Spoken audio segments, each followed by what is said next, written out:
everyone, welcome to Vedantu J English. I'm Diksha Kaushal, your chemistry master teacher. So everybody do let me know in the chat box if I am clearly visible and audible to all of you. Everybody in the chat box do let me know if I am clearly visible and audible to all of you or not. And let us start with today's session.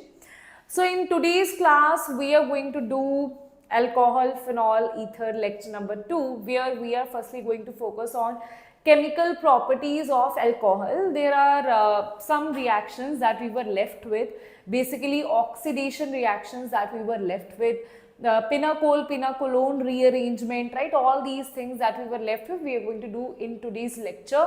And after that, we are going to start with phenol, its chemical properties, its preparation, its physical properties, everything, right? Okay, so everybody, if you are ready, then do let me know in the chat box so that we can start with the session. And why so? Very few students are there in the class. Why so? Why so? Why so? Why not interested in alcohol phenols? Yes, so let us wait for the students. Oxidation reaction means, can you say, ma'am? We'll talk about that. We'll talk about that. What is oxidation? What kind of reaction these are, okay? So, let's see. Firstly, before moving forwards, let me remind you one thing. MVSAT program, MVSAT scholarship program, you have to give the test in the offline mode, going to the Vedantu learning centers, right? That has happened already, right? But on the special demand of students who were saying that, ma'am, VLCs are not near to my city, then what I can do, ma'am? There's so much hustle in that, right? So for you guys, we have this MVSAT online program. Now you can give this test by sitting at your home, right? In the comfort zone of your home, you can give this test. That is going to happen on 21st and online test data 21st to 28th of October. So it is going to start soon, within few days, right? So link is in the description. Register yourself, right? And if you register yourself, first thing is, for registering also, you will get the giveaways, right? Some lucky students will get these prizes that we have mentioned here.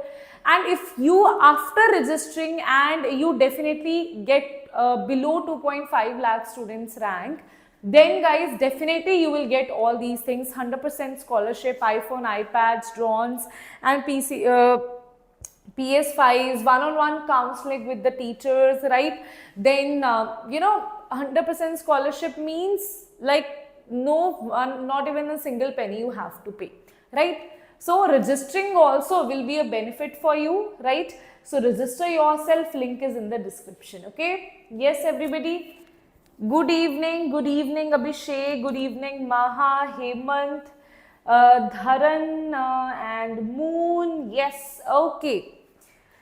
Let's understand this in more detail. Let's talk about this. Firstly, homework, I told you, I gave you the homework in the last class, where I told you that which will give the same product in hydroboration, oxidation, oxymercuration, demercuration, and that means anti-Markovnikov or Markovnikov or carbocation will give the same product for this one. So answer will be B is the correct answer here, right? Okay, so now let's start with the reactions of alcohols that we were left with in the last lecture. That is reaction involving breaking of oxygen-hydrogen bond, okay? So oxygen-hydrogen bond breaking, we are going to talk about. This bond should break, okay? So let's see that what are the reactions, what are things that are important here. Yes, let's get started here, right? Now in this case, if you see, I already told you that here first thing is acidic strength of alcohols, right? So when this bond will break, it will release H positive, which will define the acidic strength of alcohol. So whenever you talk about acidic strength, it will form a carbanion, and we talk about the stability of that carbanion. Now carbanion, whenever you donate something, it becomes unstable. Whenever you take out something, whenever you withdraw something, it becomes very stable, right? So here it is going to be stable. So that is why here you have 3 plus I effects, and that is why this one is highly unstable, because too much donation, it is already under so much stress, and more you are providing plus I effects, so it is coming out to be unstable. Here the plus I effect is less as compared to that. Here the plus I effect is minimum as compared to these three. So that is the reason always 1 degree is more acidic, then 2 degree, then you will have 3 degree alcohol. So that is going to be the answer here, right? Okay, yes everybody. Now let's see, because of its acidic nature, right? Okay, Mahanavya, if you have not watched my previous lecture, then the homework question that I gave you, you won't be able to understand. So if you don't know what is hydroboration, oxymercuration, demercuration, go and watch the previous lecture as well, so that that question can get clear in your head, right? Okay. So now, because of its acidic nature, it will start behaving like an acid. So how do ma'am it behaves like an acid, everybody? What is the property of an acid?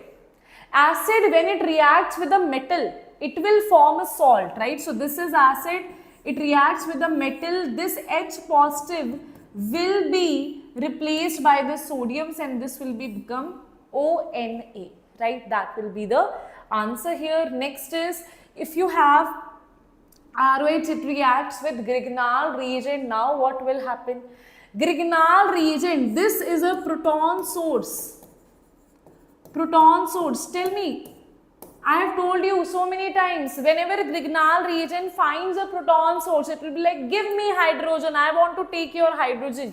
So this Grignard reagent will take out the hydrogen here, and here MgX will be attached here. So this will become RO negative MgX positive, and this will become alkane here, right? Okay, similarly, any other organometallic reagent, right? Like you have RLi, this will also take out this H positive here, right? So this is positive, this is negative, this is negative, this is positive. So this will become ROLi, and this will become RH, and that is going to be the answer here. So organometallic compounds are proton loving, right? If they see a proton source, they will abstract H positive from it, right? Alcohol, because they are acidic in nature, they are a good proton source, and that is why this Grignard reagent reacts here. It will give you C2H6, right? Wait a minute, yes, this hydrogen will be replaced here, so it will give C2H6, and that will be your answer here, right? Okay, yes everybody. Next is esterification reaction. Esterification reaction is when you have a carboxylic acid that reacts with alcohol in the acidic medium, it gives you ester and water, right? Okay. You know from where the question is being asked. The question is asked, ma'am, will this bond break, or ma'am, will this bond break? Like you can have one thing is this bond will break and this bond will break, right? Here you will have H2O and this will become R dash will attach here. Another thing possibility is that ma'am, this bond will break and here this bond will break. From here it is giving you H positive, here it is giving you OH negative. What exactly is the correct thing here? Which one is giving, right? Okay. Beta, this is live black rope, right? Kindly don't spam, right? Okay, yes. If you are seeing the time here and the time, there is something wrong with the studio, right? It always changes its time. So I can't always turn on the studio and change the time according to the time zone. I'm also fed up of that, right? So yes. Now if you see this here, this is OH and this is H. So which is the bond that will break? Carboxylic acid will give you OH, that means this particular bond will break, and here this bond will break. This will be RO negative, this is H positive. This will be RCOO, this is positive, this is OH negative, or you can just simply say here this bond will break, here this bond will break.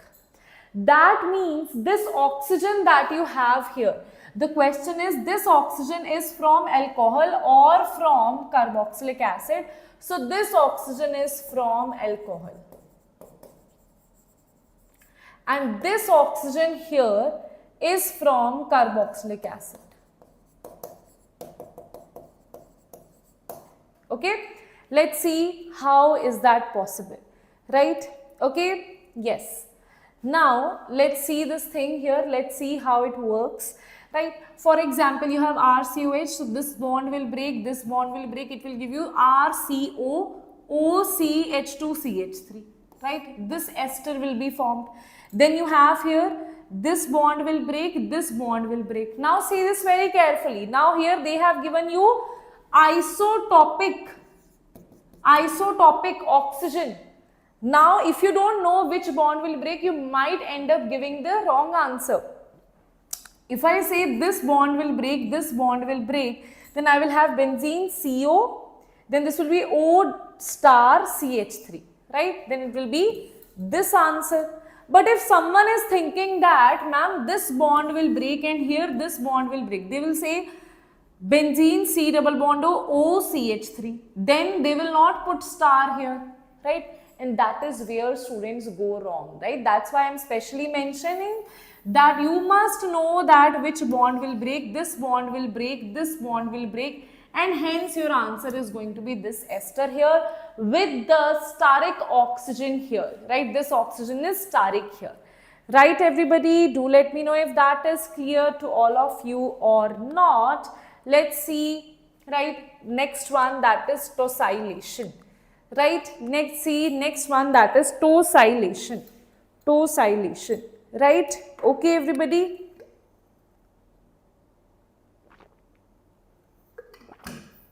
Yes, students. Tosylation means you have alcohol, right? Because OTS is a better leaving group as compared to OH. That is why we do tosylation. That means you have S double bond O, this is Cl, this is benzene CH3, this is tosyl chloride, right? And when it reacts with OH here, what will happen? This is H and this is Cl, this will be eliminated here. And here this ROS double bond O benzene CH3, that will be your ROTS. And here OTS is a better leaving group as compared to OH. That is why tosylation is done to make this reaction even faster, right? That is the reason tosylation is done. Okay? Yes, everybody. Now let's see this particular question here that is given to you. Assign the structure of major product of the reaction given below. So these two reactions are given to you. They are saying what is X here, right? See one thing, if you have CH3, CH2, OH, this is alcohol, this is C double bond OO, this is your acid, right? And it will give you ester, which will be something like this. This is benzene, this is CH, this is OH, this is C double bond O, this is O. Here this bond will break, here this bond will break, so this will be C double bond O, OCH2 CH3. This will be OCH2 CH3, right? Now after this you are reacting this with, SOCl2. That is the reason that this Cl will, see one thing, if you directly react this with SOCl2, then this will be converted to Cl, this will be converted to Cl. If you don't use this step, if this step is not there, right, you directly use SOCl2, then this OH and this OH both will be converted to Cl. But because of this particular step, now this OH is converted to OCH2CH3 and here OH is as it is. Now this OH will be replaced by Cl, and that's how your answer is going to be C is the correct answer here. Very good, Rohit. C is the correct answer here. Absolutely right. Okay. C is going to be the correct answer. Here after solving this, you will get your answer, right? Okay. Now oxidizing nature. Let's talk about, yes, let's talk about oxidizing nature, right? Oxidizing nature is its ability, the alcohol's ability to itself, like oxidation of alcohol, that means it itself wants to get oxidized, right? So how does oxidation work? So for that you need to know some of the oxidizing agents that will work on alcohol to oxidize it into something else, right? But for that you should know one thing, that always, this I told you in the yesterday's, in the first lecture as well, alkane is oxidized to alcohol, then alcohol is oxidized to aldehyde or ketone, then this is oxidized to carboxylic acid. Okay, this one is oxidized to carboxylic acid, right? That is oxidized to carboxylic acid. Now, if you have alcohol to aldehyde or ketone, you will need mild oxidizing agent, because only one step you are going. If you need to convert it into carboxylic acid, you need strong oxidizing agents. Let's talk about that. So firstly, we need to understand what are mild oxidizing agent, what are strong oxidizing agent, right? So mild oxidizing agents are, very famous mild oxidizing agents are, like you have PCC, that is pyridinium chlorochromate. Then you have PDC, pyridinium dichromate, right? Okay, then this is pyridinium, this is chlorochromate, right? Okay, then you have Collins reagent where you have dipyridine chromium, right? This is dipyridine and this is CrO3, right? Chromium oxide CrO3, right? So these are some of the very famous mild oxidizing agents, right? Then let's talk about some of the very strong oxidizing agents that will cause like good amount of oxidation, right? So when you talk about good amount of oxidation, here you have aqueous solution of hot alkali KMnO4, you have acidified K2Cr2O7, right? Then you have very important, that is Jones reagent, that is nothing but, here see, here you had CrO3 with pyridine, dipyridine, that was your simple Collins reagent. When you have CrO3 with dipyridine, if you have CrO3 with aqueous H2SO4 and acetone, that becomes a strong oxidizing agent and its name is Jones reagent. Okay, its name is Jones reagent. Now let's talk about how actually this will work, right? So firstly, you have alcohol, this bond will break, and it will give you a carbonyl bond here, right? Let's see what will happen exactly here. So I'm going to make a simple table here. From this table, you can easily understand so many things here, right? From this table, so many things will be clear in your head, right? Okay, let's talk about that. Firstly, I'll talk about whether we have primary, secondary, or we have tertiary alcohol, right? Okay, then I'll talk about what will happen with mild oxidizing agents. Then I'll talk about what will happen with strong oxidizing agents. Wait a minute. This one is, yes, okay. This one is mild oxidizing agent. This one is strong oxidizing agents. Then I'll talk about what will happen with Cu, copper. Right, these are the oxidizing agents that I'm going to talk about. Right, okay. Yes, so let's make this particular chart here, table here, right. So these are the oxidizing agent and this is the alcohol. Wait a minute. Just give me a second.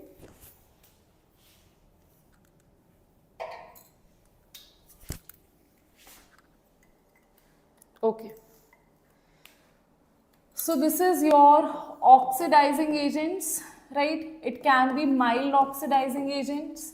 It can be strong oxidizing agents. It can be copper, which is not under mild or strong. It's a different agent at 300 degrees Celsius, right? Okay. Now here you have alcohol. Alcohol can be 1 degree. It can be, I'll just draw the structure here. Alcohol can be 1 degree, alcohol can be 2 degree, alcohol can be 3 degree. Right? So 3 things can happen here. Alcohol can be 1 degree. Okay. Alcohol can be 2 degree. Alcohol can be 3 degree. Okay. Let's see. So, with this particular table, so many things will be clear. 1 degree alcohol looks like what? This is oxygen. This is attached to a carbon which has only 1 R here. 2 hydrogens it has. This is R. It has 2 R groups here, right? This is OH and this is H. It has 3 R groups here, R dash, R, and this is R double dash, and this is OH. Okay. See, with the mild oxidizing agent, this one will be converted to aldehyde. So this will be RC double bond O. This means this particular bond will be converted to double bond O, right? So here it will be H as it is. Here also this particular bond is converted to double bond O, right? So it will be R. This is C, this is R dash, this is double bond O, this is ketone, this is aldehyde. What about this one? Here OH only you have, there is to this alpha carbon, there is no hydrogen that is directly connected. To this alpha carbon, no hydrogen is directly connected, so nothing will happen here. Now, here you had the formation of aldehyde with 1 degree alcohol. This is ketone. Now with further oxidation, what will happen? If you have any, to this carbonyl carbon, if you have any hydrogen attached, that will be converted to OH. So here this particular hydrogen will be converted to OH. So this will be OH, this is double bond O, right? You can just write it like this, RC, this is, wait a minute, this is OH, this is double bond O, this is R, nothing will happen, there is no hydrogen. Further nothing will happen, it will give you ketone only, same thing will happen, it will give you ketone only, same thing. Okay? With the strong oxidation, nothing more can happen, right? Here too, nothing only, nothing has happened. Acha, now see this one, when you have, here what you had, here this was carboxylic acid, and this is ketone only. Okay. Now you see the next part, that is copper. Now copper at 300 degrees Celsius for 1 degree and 2 degree, it will behave like a mild oxidizing agent. It will give you aldehyde and here it will give you ketone. But in this case, it will give you something different, that is, alkene. Okay. So here you will have the formation of corresponding alkene. So I can just draw it here. This is R, this is C, this is double bond, this is R double dash, this is R. So you will have the formation of alkene here. Alkene will be formed, and according to Sedgwick rule, alkene will be formed. So here you have aldehyde only, ketone only, but in case of 3 degree you have the formation of alkene. Okay, this is a full chart here that you must remember, right? Ma'am, Jones reagent acetone is not included in some, then it must be written H2SO4, right? Then that must be written. Okay, yes. In some books it is not included, then strong H2SO4, this must be included there. So for mild you have aldehyde ketone, and here you have no reaction. For strong carboxylic acid ketone, no reaction, and here you have aldehyde ketone, it behaves as mild only.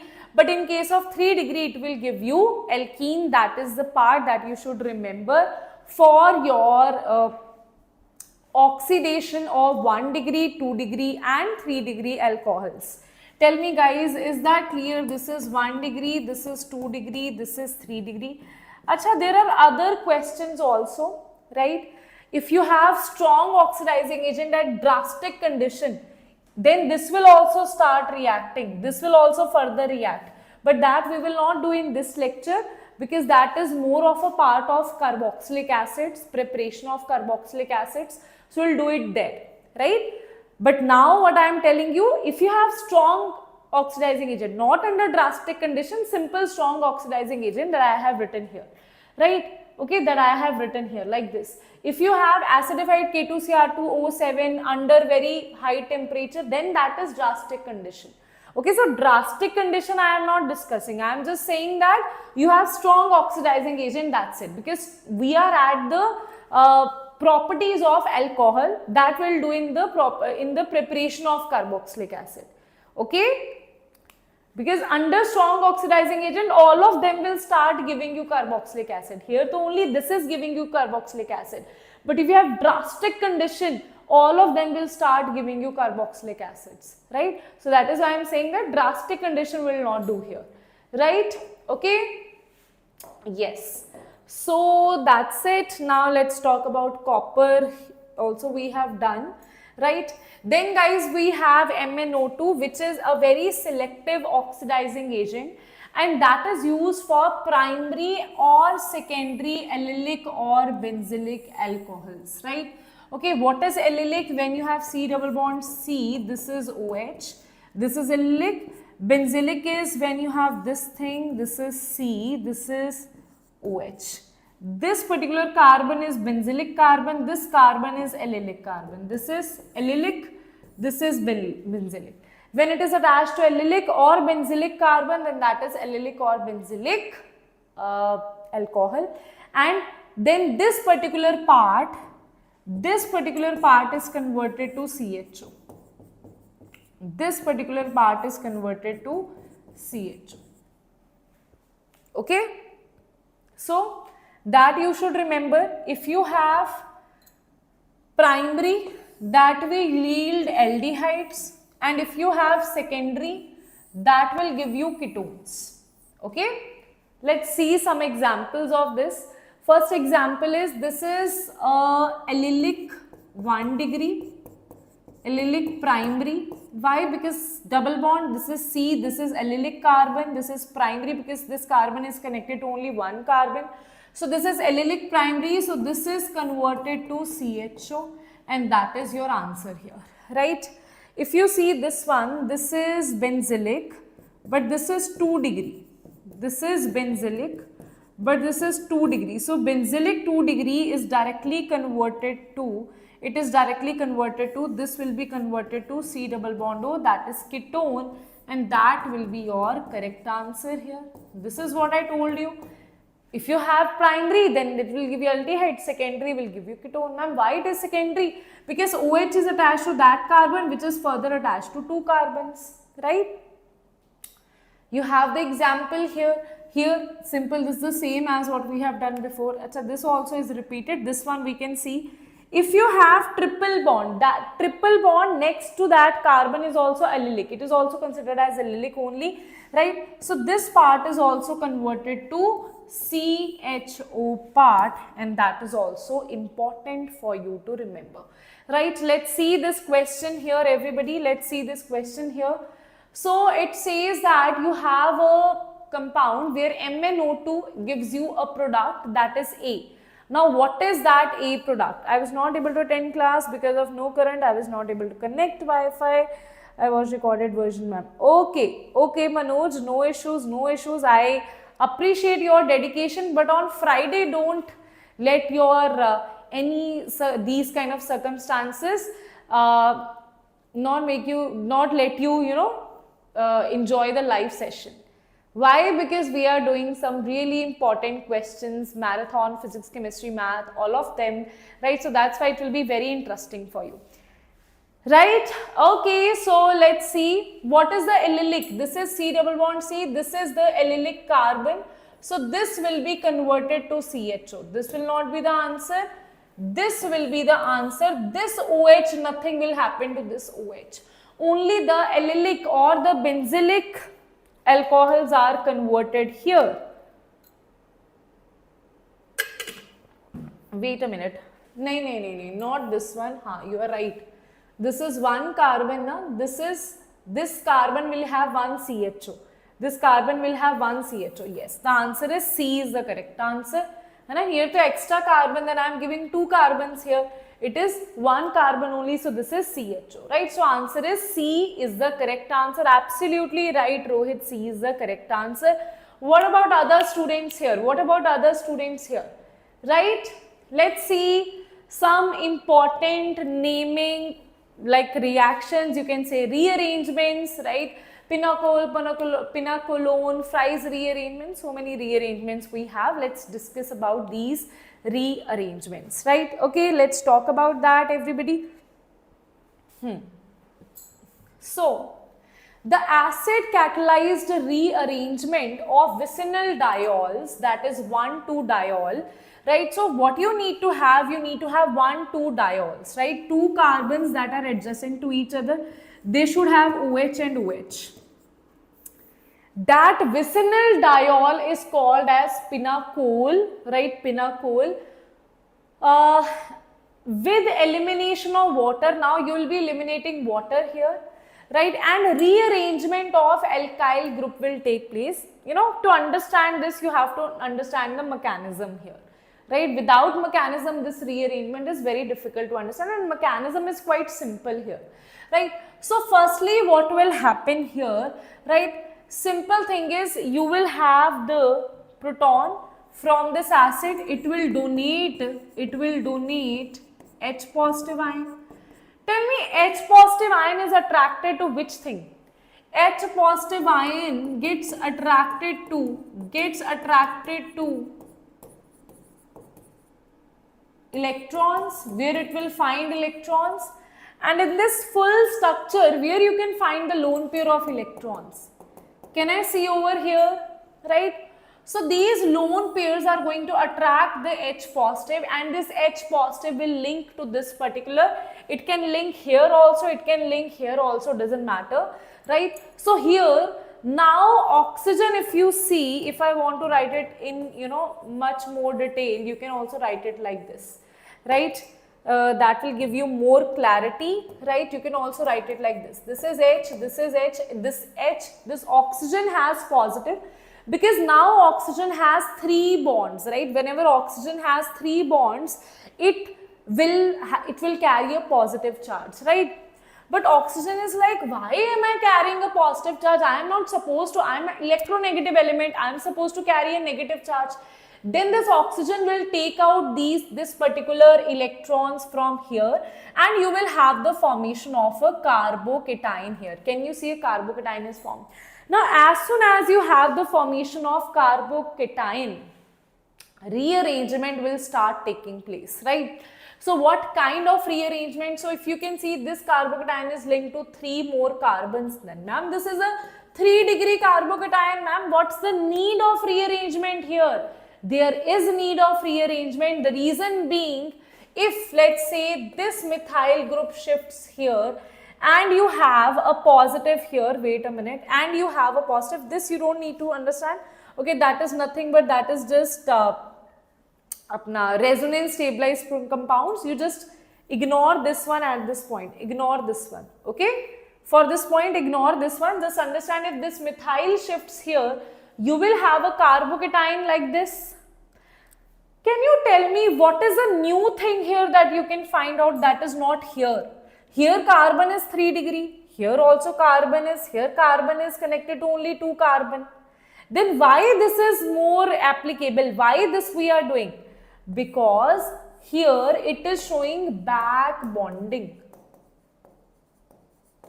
And if you remember, I told you, back bonding in GOC, I told you, makes it very stable, right? If you have back bonding is more stable than inductive effect.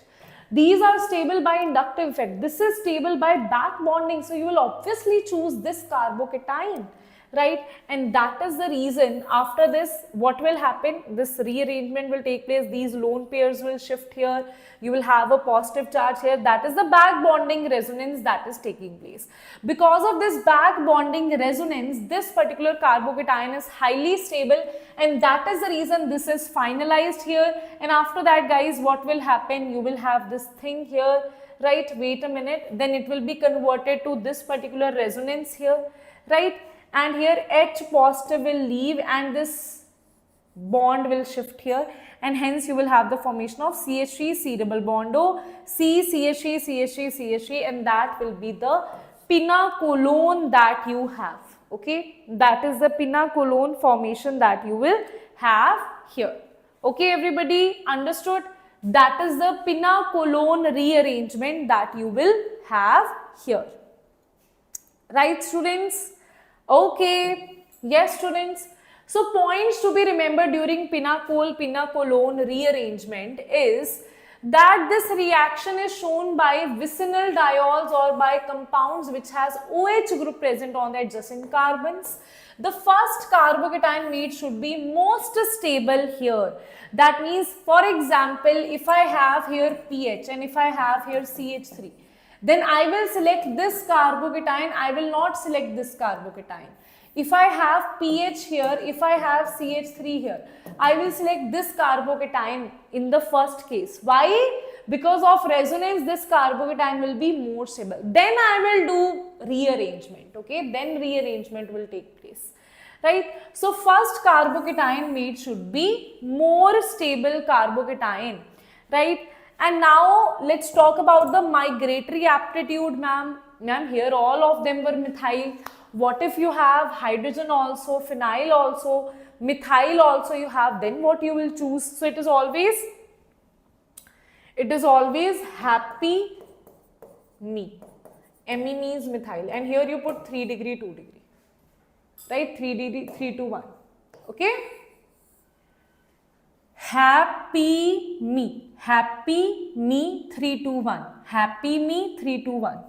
Okay? Happy 3 to 1 me. Okay? Happy me 3 to 1. Okay? Right, everybody? Done? Yes.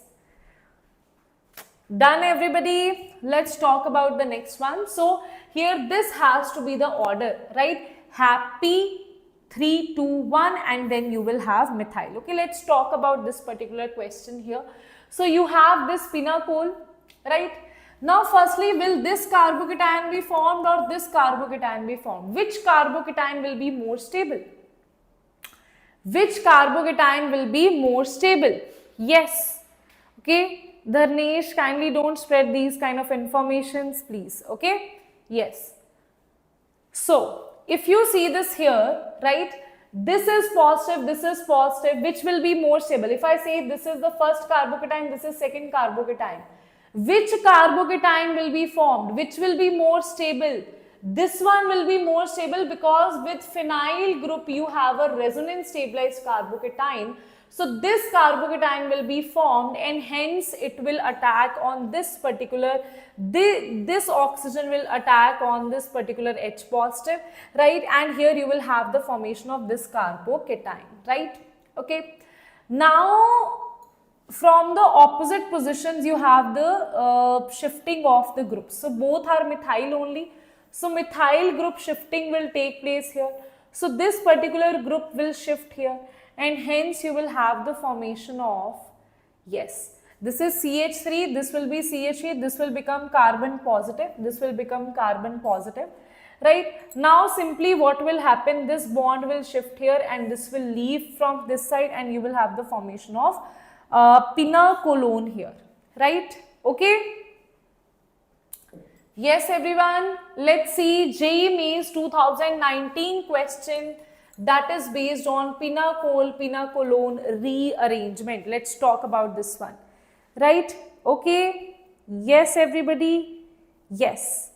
Okay, but in your syllabus it will be written as oxygen compound. So alcohol, phenol, ethers, aldehyde, all of that is in the oxygen compounds only. Okay, wait a minute.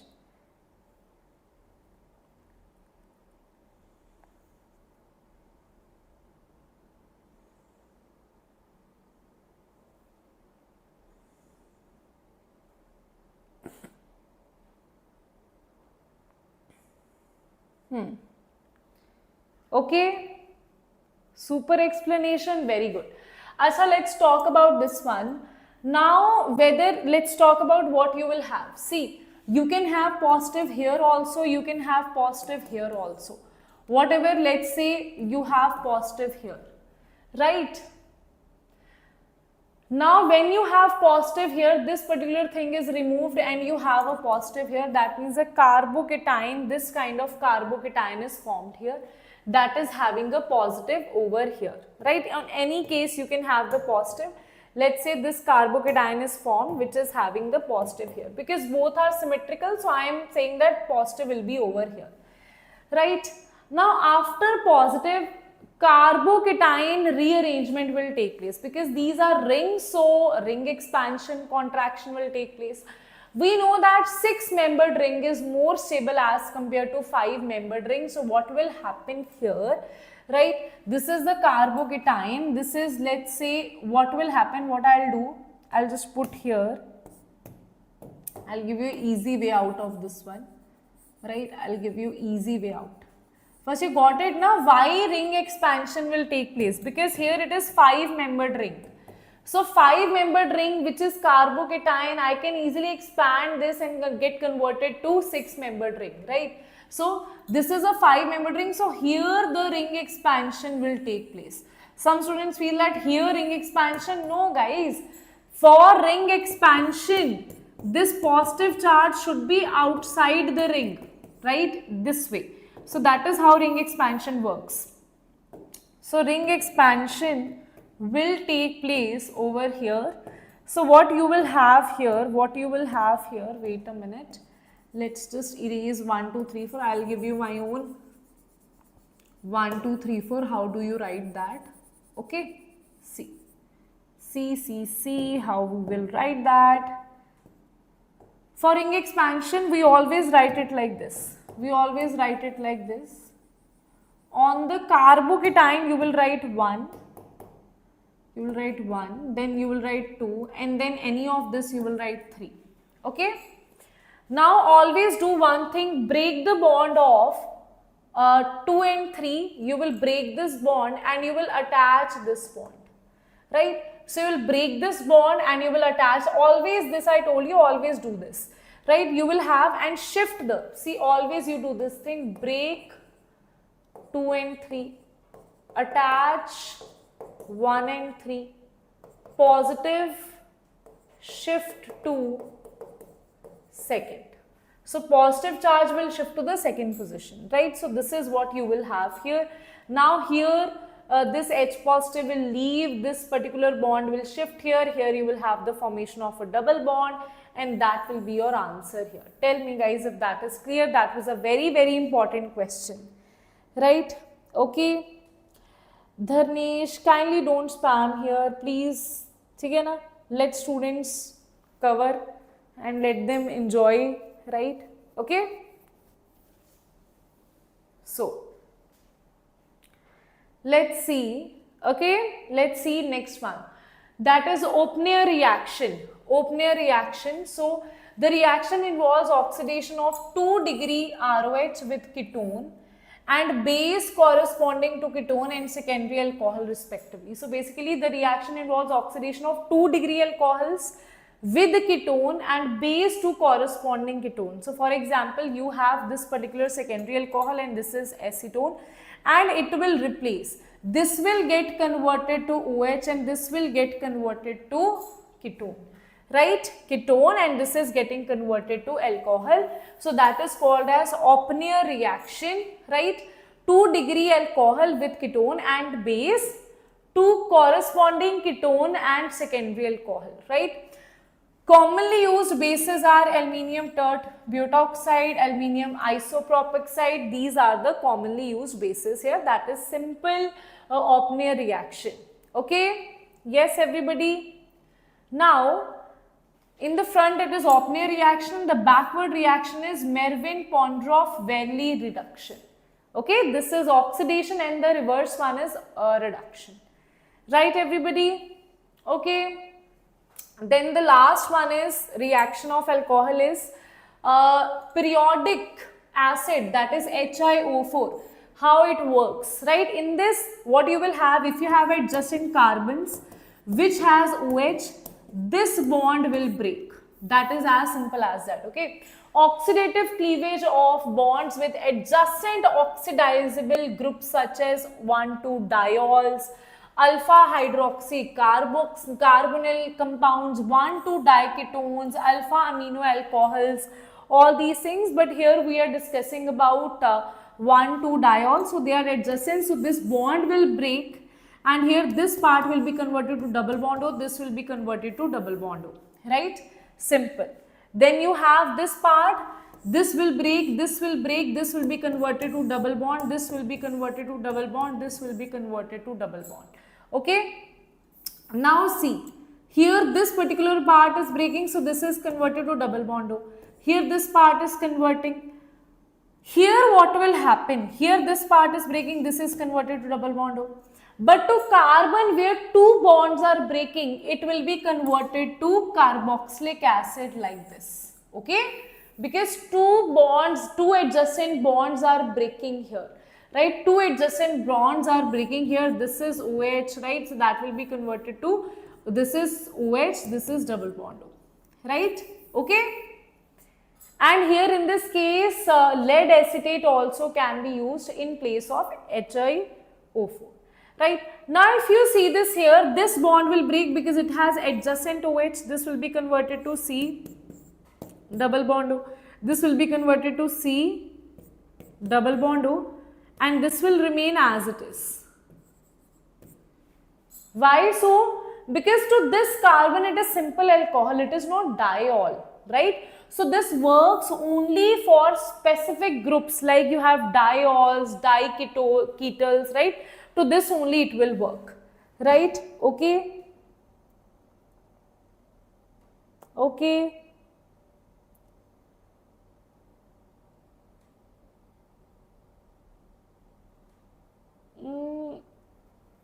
Is there any official notification from JEE? Wait a minute, because I can see on the JEE website there is no official notification. Wait a minute.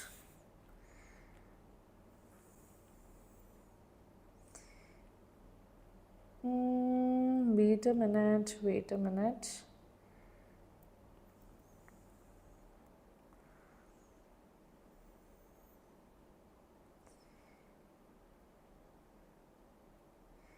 Where is the official notification? Some official notification JEE has given kya for JEE 2026? Because all I can see is JEE 2025 here. Wait a minute.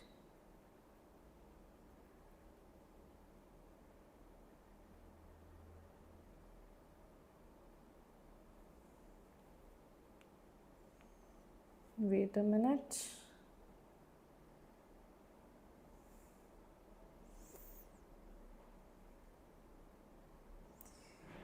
You got me confused. When this notification came?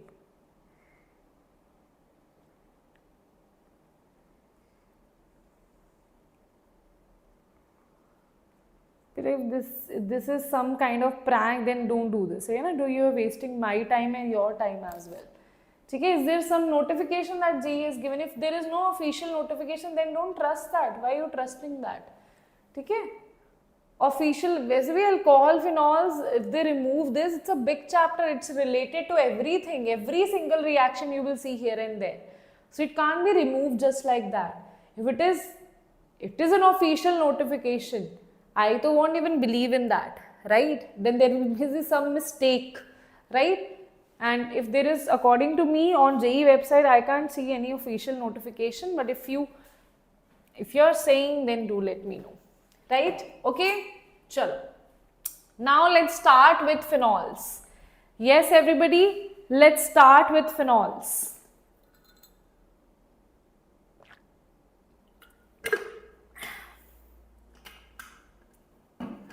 On Google, it's saying going to set your JEE 2020 paper. There is no any notice from NTA.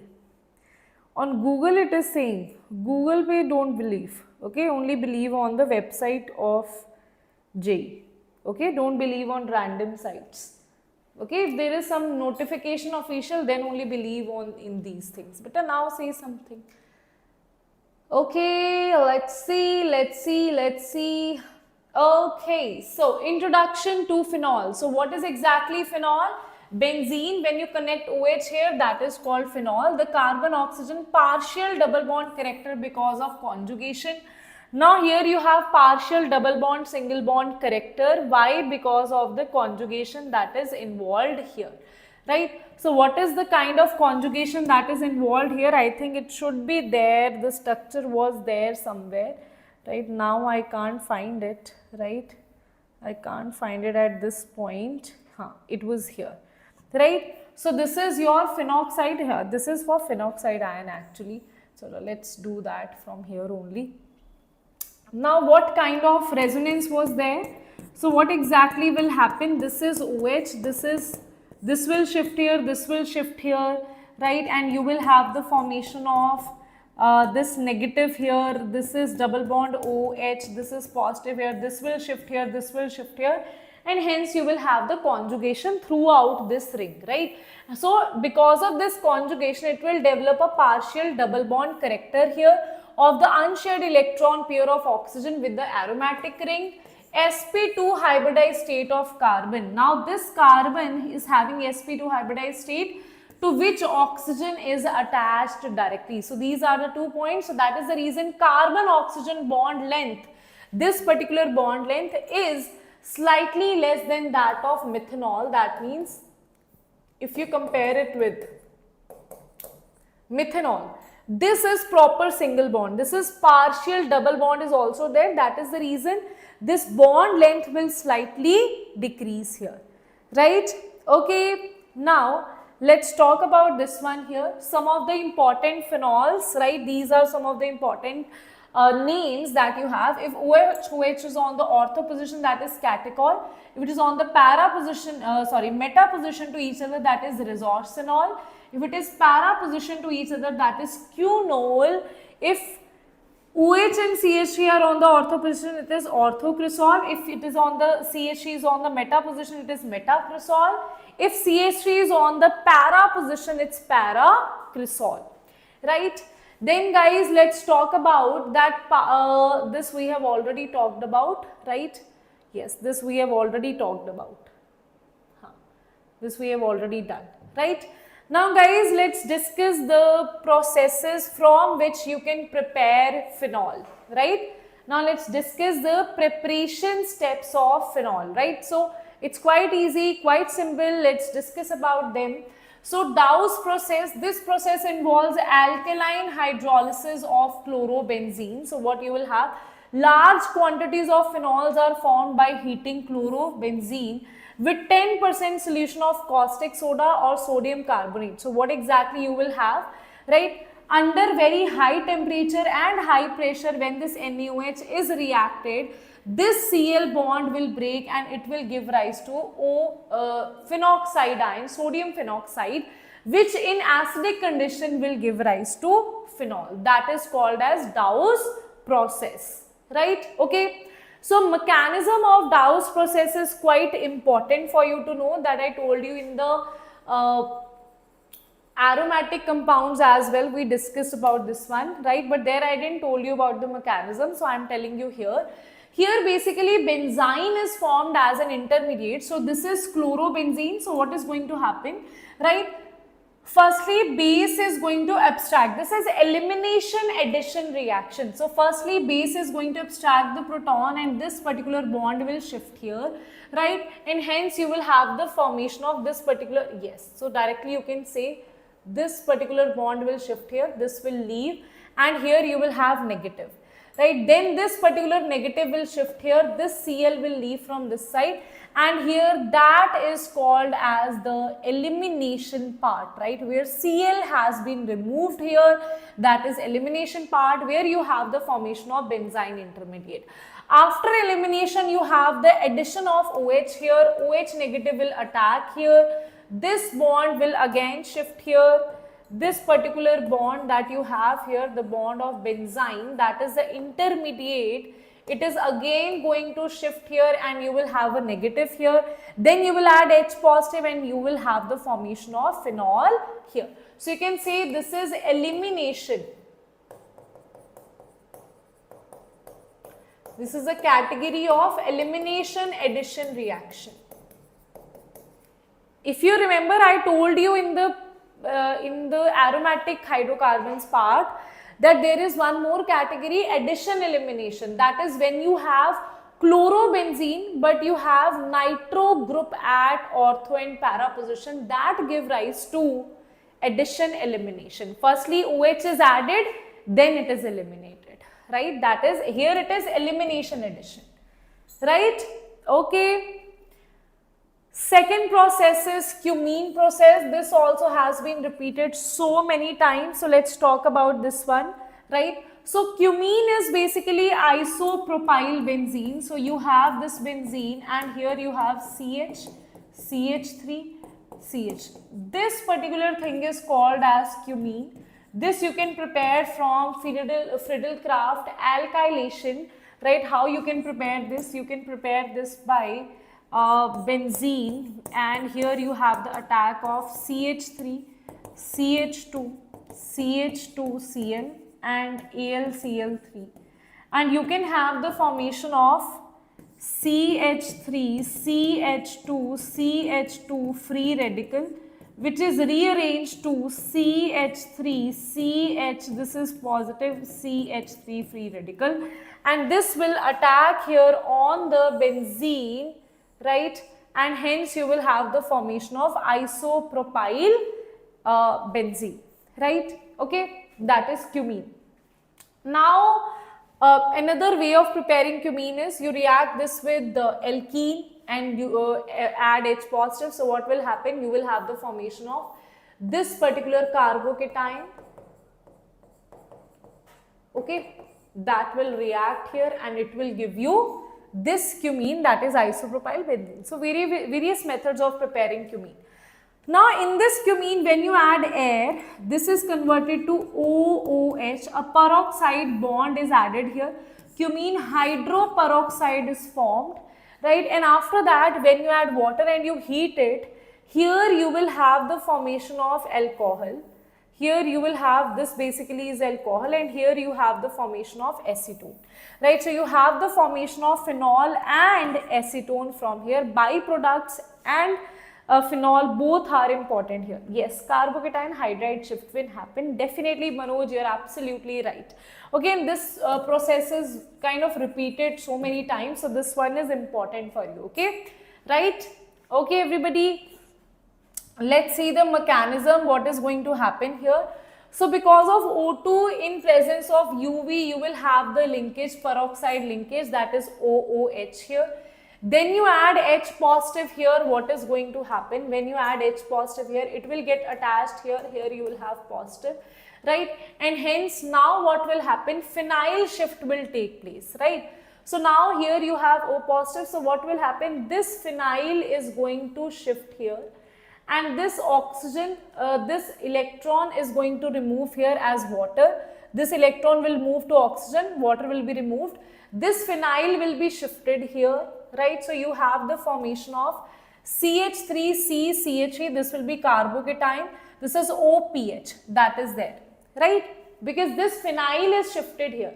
This is removed, this phenyl is shifted here, right? This phenyl is shifted here. You have CH3. This phenyl is shifted here, so it is OPH. This is the thing that you will have, okay? This is the thing that you will have. This is the thing that you will have, this thing, okay? Right? Now you add water. When you, because now here this is actually carbocation, this is actually the carbocation. So when you have carbocation, the lone pair of water will attack here.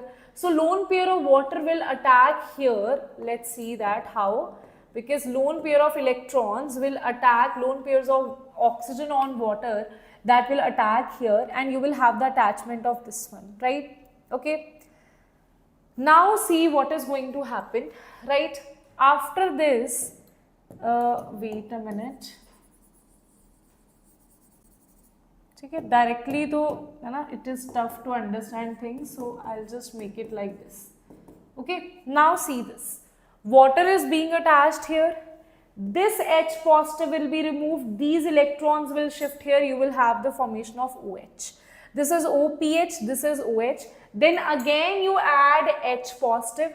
Now H positive is attached here because oxygen and pH, this particular thing is more stabilized, right? That is why here you will have the addition of H and this will become positive. Now what will happen? These electrons will shift here, right? And it will become PHOH, that is phenol is formed here, right? And in this case what will happen? H positive will be removed and these particular electrons will be moved here. And these particular electrons, these electrons will be shifted here. These electrons will be shifted here and hence you will have the formation of acetone here. And that is the mechanism of cumene process. Okay, live beta, class is live. Okay, yes everybody, tell me, is that clear? Is that clear? Tell me, is that clear? That is your mechanism, cumene process mechanism. Okay, okay, then you have with the alkali fusion of sulfonates, what happens? Sodium salt of benzyl sulfonic acid is fused with sodium hydroxide at very high temperature and sodium phenoxide is formed. Let's see. So firstly, simple aromatic benzene you will have, H2SO4 you will add, you will have sulfonic acid, right?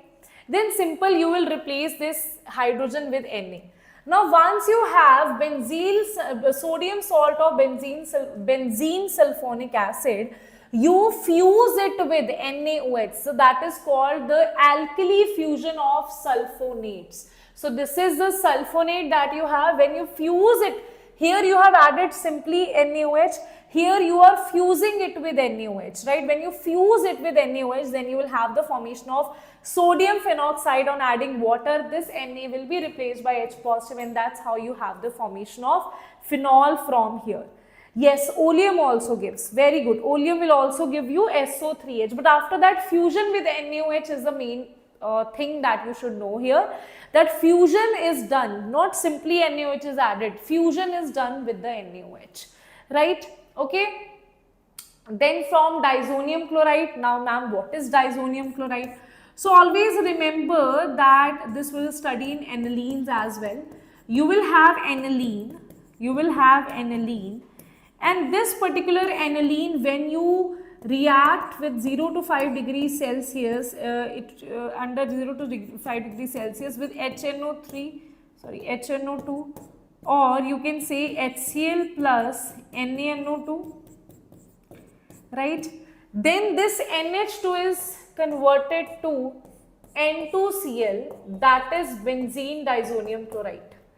Now this N2Cl is quite unstable, right? So what you do, you just warm it and it will get converted to phenol. Here if the temperature is 0 to 5 degree, it will remain benzene disonium chloride. If you increase the temperature above 5 degrees Celsius, it will be converted to phenol.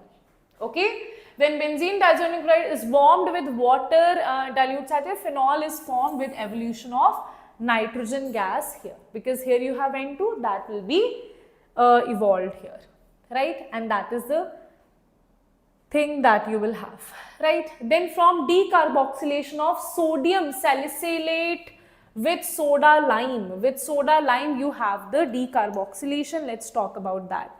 Ma'am, replacement of N2 group in diazo after better as, yes, that is also there in amines. Oi hoy, yeah beta, GOC notes, why it is not uploaded? I have to given you, like I have already given it. Wait a minute, resonance notes. Wait a minute, let me just ask.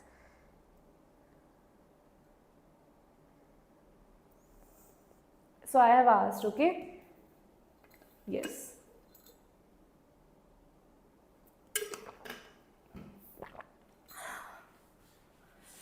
Okay, So now here what you will have from decarboxylation of sodium salicylate with the soda lime, right? So do you remember this reaction when you have CrCONa with the soda lime with NaOH and CaO, you will directly have the formation of RH.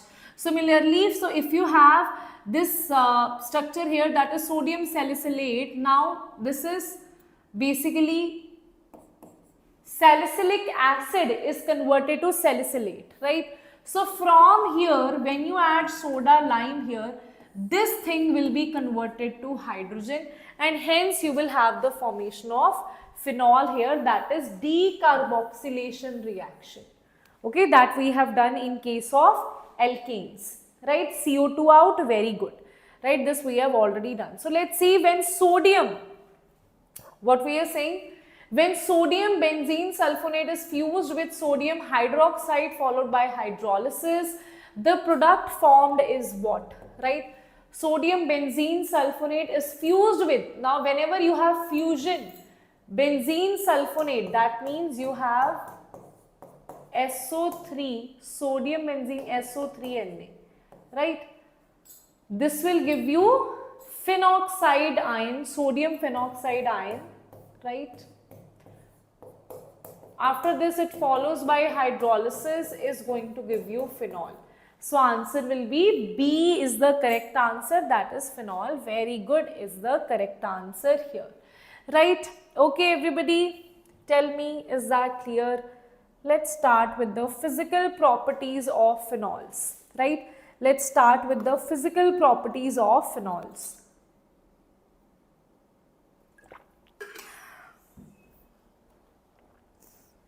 Let's see, guys, the physical properties of the phenols. Let's see what we are going to discuss here. Physical properties of phenol, what we have here. So, alcohol and phenols both are water soluble. Both alcohols and phenols are water soluble due to their ability to form hydrogen. So, alcohol and phenols both can form hydrogen bond with water. Solubility decreases with increase in the hydrophobic part. As the alkyl chain is increasing, hydrophobic part is increasing, solubility will decrease. Same thing. Due to the same reason, the boiling point is also greater than corresponding compounds of similar molecular masses. So, if you compare this with ether or any other molecular mass which is comparable but has different functional group, because phenol has hydrogen bonding, so definitely they are going to be more, boiling point is going to be more. But in case of carboxylic acid, it has even more boiling point because carboxylic acid starts forming dimer. Okay, that we'll talk about in carboxylic acids. They are polar and protic in nature. They can give proton. They are polar in nature. They have distribution of charge. So that is why they are polar and they are protic in nature, right? Okay. So if you talk about why they are more acidic, so they are acidic because an acid, a good acid is the one which has a very stable carbocation, which has a very stable conjugate base.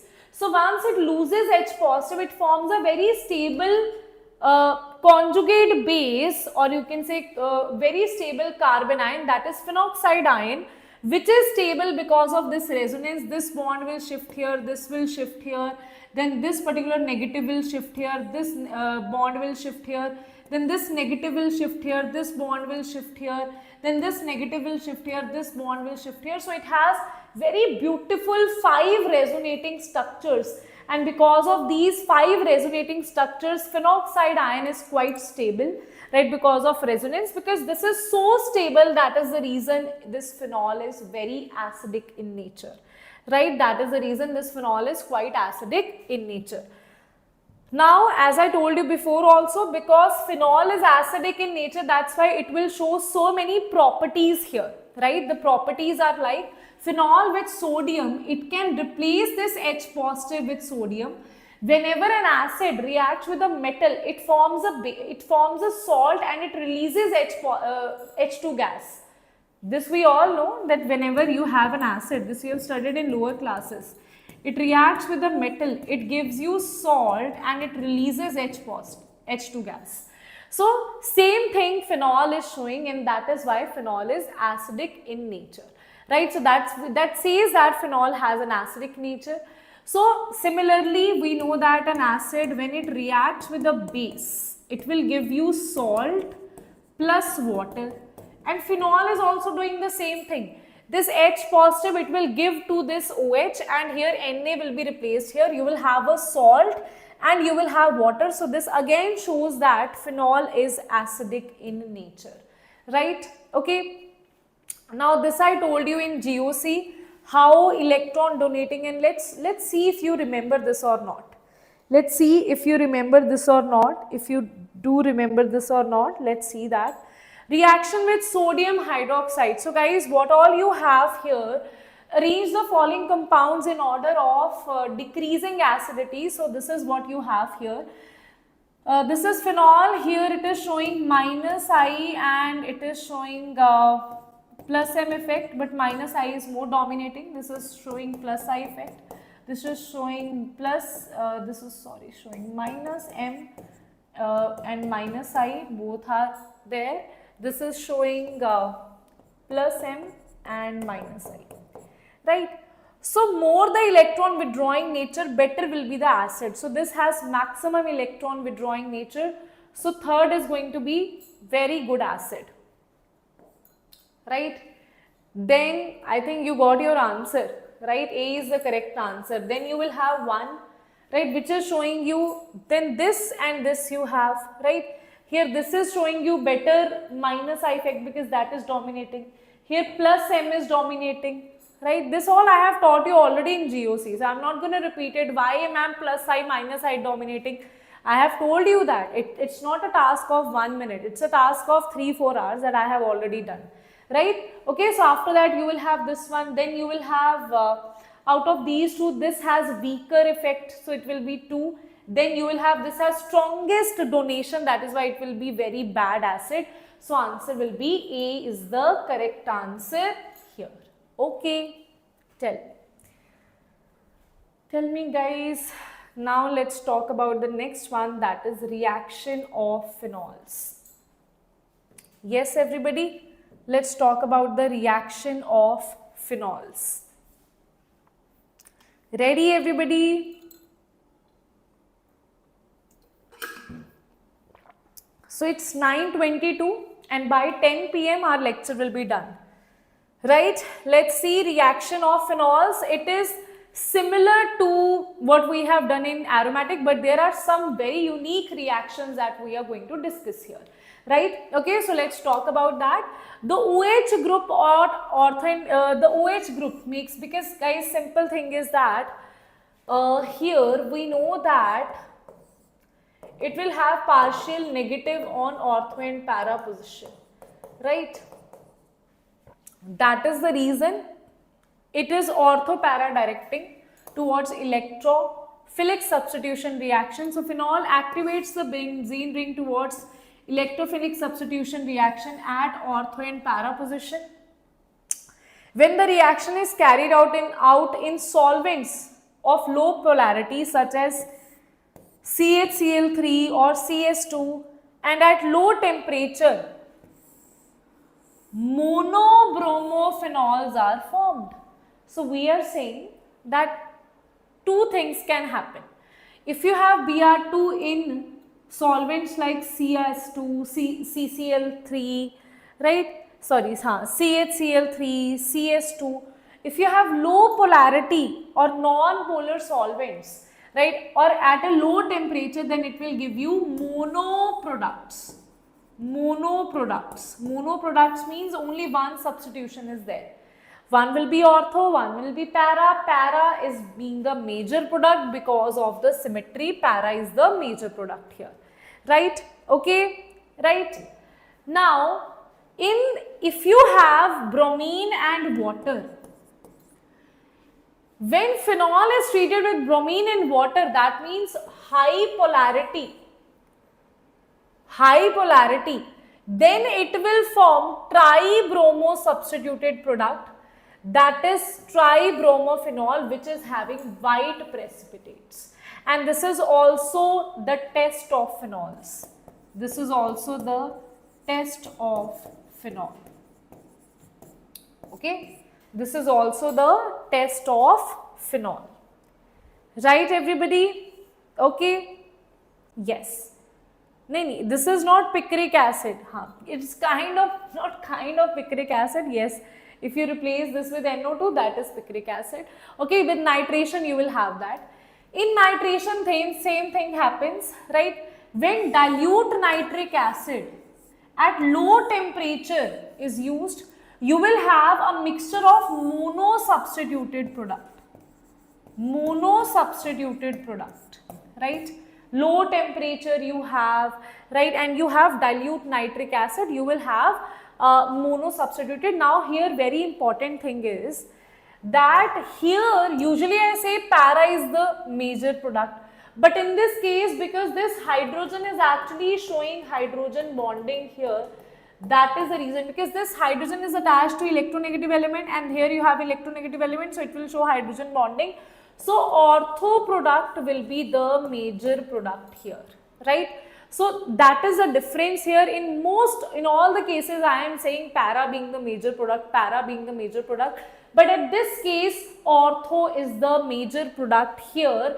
And here if you see, ortho shows intramolecular hydrogen bonding, but para will show intermolecular. That means between two molecules it will show the hydrogen bonding. This is within the molecule it will show hydrogen bonding.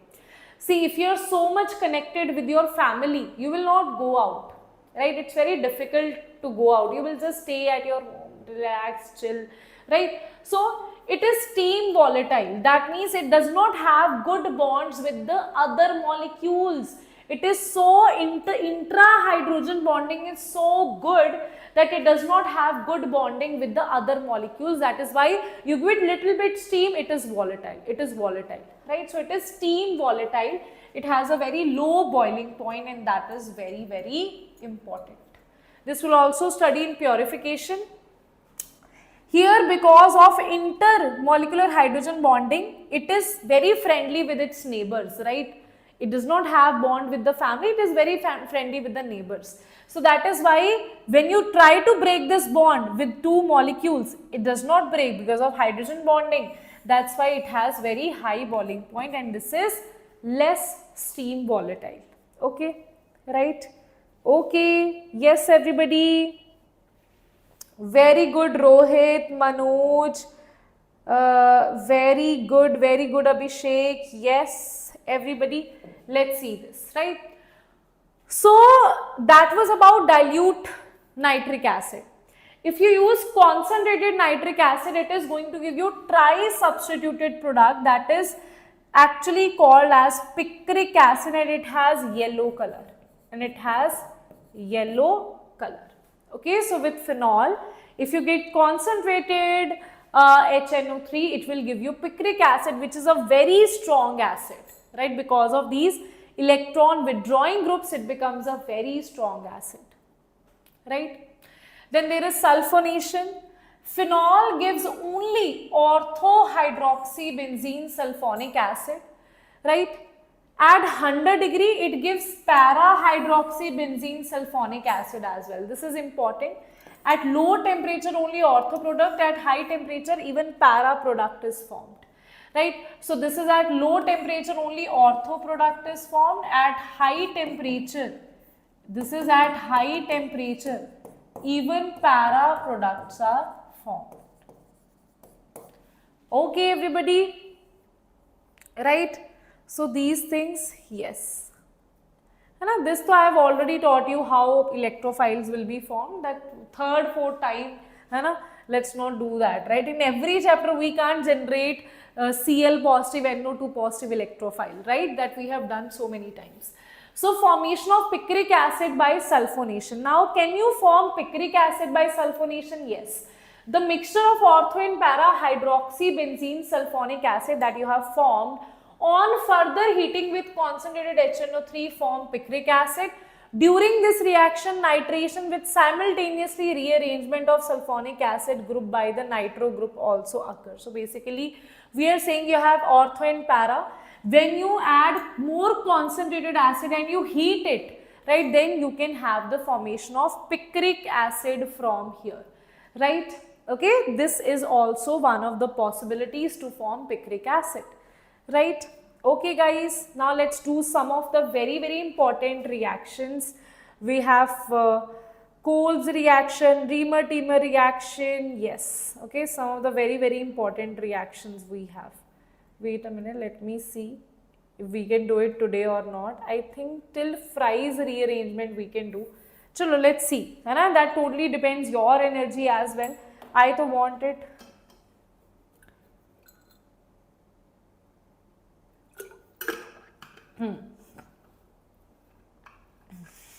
Yep, this is picric acid this time. Yes. Okay, so let's do. Acha, now we have Coles reaction. Okay, so Coles reaction is basically you have phenol that is converted to salicylic acid, right? So let's see how it is done. So you have phenol that is salicylic acid, it is directly converted to. Let's see how. Right, so Coles reaction, you will have phenol, you will react it with base, and let's see what will happen here. Firstly, base will extract the proton, it will convert it into phenoxide ion. Then this negative charge will shift here, this bond will shift here, you will have a negative here. Now, if you see carbon dioxide that you have added in Coles reaction, this is the electron deficient part, this is the electron rich part. This is electron deficient, these are electron rich part. So, this is electron rich, this is electron deficient. Electron rich will attack on the electron deficient position, it will attack here. This carbon will be connected to this carbon, that means carbon-carbon bond will be formed here. And because carbon cannot handle 5 bonds, so this particular bond will shift here and you will have this kind of situation here, right? This will be O negative and here you will have this shifting here, right? Yes, double bond, right? Okay. Now see this thing here, see this thing here. Now what will happen?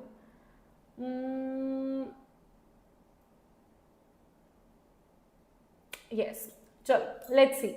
Now what will happen guys, here you will have negative, here now actually what will happen, I'll just show you what exactly has happened here. Actually this was negative here only. It was negative only here, right? It was negative only here, right? Oi hoi, wait a minute. This was negative only here. Now this negative will shift here, this bond will again shift here. I'll just do it this way only. This negative will shift here, this bond will again shift here, and here you will have the formation of, then you can add H positive here. Then H positive is already there in the solution. This H positive that you have taken out now, see, it's not like reaction will follow this way only, right? So one thing can happen is this can be negative here and then H positive will attack here and it will become H positive here, right? Other thing can happen is here it is converted to O negative and then H positive attacks here, it will become H positive. So two things are possible here. Let's assume that this is the thing. So this carbon, this phenoxide, this bond will shift here, this electron will shift here, you will have negative. Electron rich will attack on electron deficient, these electrons will shift here, and this particular H positive, right, that is attracted here, and here you have H positive. Now this H will internally shift here, this bond will shift here and this bond will shift here, right? And hence you will have the formation of this phenol, and this is C double bond O negative. Then you add Na positive, this will be C double bond O Na. Then you acidify it, then this Na will be converted to H positive, and that's how you have the formation of salicylic acid in the Coles reaction, and that is a very, very important reaction. This is a very important mechanism that you must remember, right? That in this case you use CO2, right? 130 to 140 degrees Celsius under pressure of 4 to 7 atmosphere, followed by acid hydrolysis, salicylic acid is formed, right? Okay. Yes. Now let's talk about Riemer-Tiemer reaction, that is quite similar to what we have just done. In Reamer-Tamer reaction, you have the formation of salicylic aldehyde also and acid also. If you use CHCl3, then you have the formation of salicylic aldehyde. If you use CCl4, then you have the formation of salicylic acid. Okay? Two things are there. So reaction with phenol will chloroform in the presence of sodium hydroxide. Let's see the mechanism here. This name we will see the full mechanism. Okay. So first thing is this electrophile is very important, that how electrophile is generated. You have CHCl3 chloroform, you have base will attack and it will abstract the H positive from here, and here this negative will shift here, you will have C negative Cl3. Now after that, again by alpha elimination, if you remember this, I told you in alpha elimination that you will have the formation of dichlorocarbene, right? So by alpha elimination, this bond will shift here, right? And here you have 2 electrons, that is nothing but CCl2, and that is nothing but dichlorocarbene. And this is acting as a electrophile. Now you will say, ma'am, it has a lone pair, ma'am, it has electrons, ma'am, extra. How come it is behaving as an electrophile? It is electron rich. No. If you see, it has 1, 2, 3, 4, 5, 6 electrons. Carbon is supposed to have 8 electrons. So this is electron deficient only, right? So that's why it is behaving as an electrophile. So electrophile is dichlorocarbene that will attack here, attacks at the ortho position to give dihalide. So what will happen here? Same thing, okay? Base is going to attack, it will abstract the proton, this bond will shift here, you will have phenoxide ion. Phenoxide ion will show the resonance, this bond will shift here, this bond will shift here. Now here you will have a negative and here you will have hydrogen as well. Okay? Now this is the electrophile, this is the electron deficient, this is electron rich. So the bond actually should be, the attack should be opposite. The attack should be from electron rich to electron deficient. Attack is always from electron rich to electron deficient. This is electron rich position to electron deficient. Here the attacks happen, right? And here, this thing, wait a minute.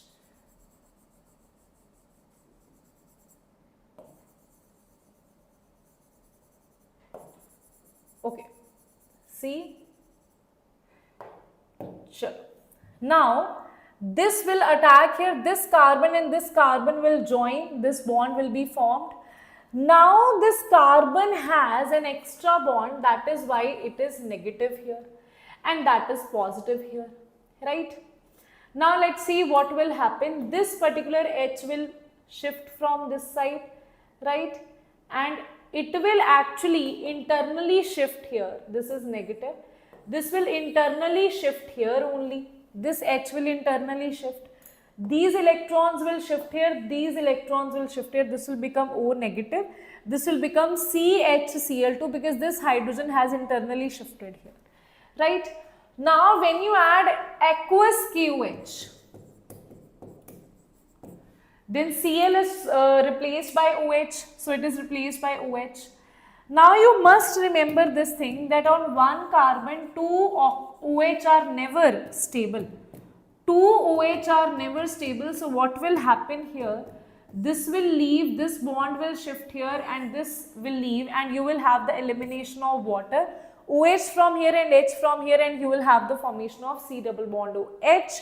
And then after acidification, you will add H positive here and hence you will have the formation of salicylic aldehyde here. And that's how with the Reamer-Tamer reaction, salicylic aldehyde is formed. Okay. Yes, everybody, do let me know if that is clear to everyone of you or not. Yes, students.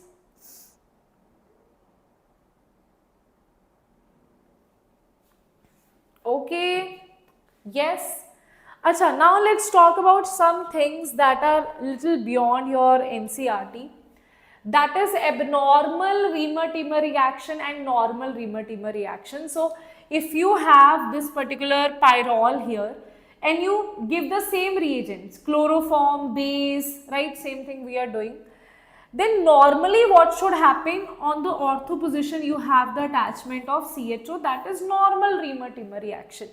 But if you have a ring expansion here and an abnormal product is formed from 5-member to 6-member, that is abnormal product that is formed here. And let's see how abnormal product is formed. So how normal product is formed in a similar way, same thing will happen in the normal product, just like we did in phenol, right? Same thing. OH will abstract the proton from here, this proton will be abstracted, this will shift here, this will be N negative. This is your electrophile. This electron rich position will attack on the electron deficient position, and here you will have the attachment. Wait a minute. No.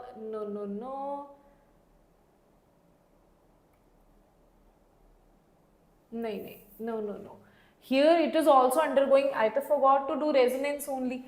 This will actually shift here, this will then shift here, right? So here you will have the negative charge, right? Here you will have the negative charge, and this on this negative charge, wait a minute, let me just draw that. This is N, this is double bond, this is double bond, this is negative. So this particular negative will attack on this carbon, right? So this negative will attack on this carbon and you will have the attachment here. So what will happen here actually, directly this is C, Cl, this will attack here and you will have, wait a minute, this one, chalo, I'll just write it here only. Okay, I'll just write it here only directly. But basically what will happen, firstly Cl, this will be attached here. Then this pi bond will further break, right? And this pi bond will break and it is going to make a bond here as well, right? So that is the thing that is going to happen, right? So you can just directly say that to this what will happen, this pi bond will attack here and this pi bond will break, and you will have the attachment with this particular carbon, right? Okay, so this pi bond will break and you will have the attachment of this carbon and you will have Cl here. Now what will happen, this particular bond is shifting here, this bond is shifting here, and hence this bond will be shifting here. So you will have double bond here, you will have a double bond here, and this bond is shifting here, so you will have this CCl2 negative, right? Now same thing will again take place, that this particular hydrogen is shifted here, this particular hydrogen is shifted here, right? Then this bond is shifted here, this bond is again shifting here, this bond is again shifting here. So you will have a negative here, double bond, this is CHCl2, then you add OH here, this will be converted to OH and hence it will be converted to CHO, and that is your normal. It is the same way that we have done. Ma'am, why no resonance? Resonance is here only. Here also you have resonance, it's just that we have not shown it. Here also you will have resonance. This resonance will also work here as well. Okay? Because of resonance only this is shifting here and there. So you have two methods, either you can firstly attach it here, then that bond will break and then that will be attached here, this way you can make it, or directly you can say that here you will have the attachment, this is Cl, this is Cl, then what will happen, this will be a single bond, this negative will shift here, this will shift here, then this bond will shift here and you will have CCl2 negative and these bonds here, right? That is a double bond here and a double bond here. Once you have a double bond here and here, again what will happen, same way, internal shifting of hydrogen will take place. This bond will shift here, this bond will shift here, this bond will shift here, reverse back, right? Then you add OH here, this will be converted to CHO. After acidification, this is converted to NH. Tell me guys if that is clear. This mechanism is same as what we have done here as well, guys. Same thing we did here.